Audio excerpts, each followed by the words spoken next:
The thing that differentiates our drone mapping and 3D modeling approach from traditional ground-based methods is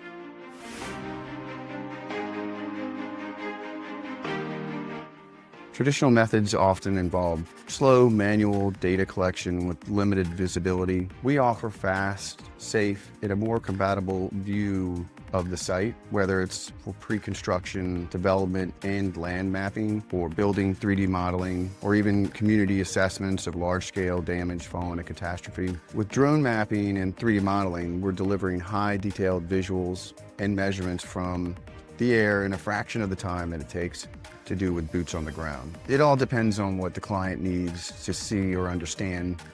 Some want a clear overhead view of the property conditions after a storm. Others may need a detailed 3D model of a structure to plan repairs or to track construction progress. Every file we deliver is meant to be easy to understand and immediately usable, whether it's a developer, insurance carrier, a government disaster recovery agency, or commercial industrial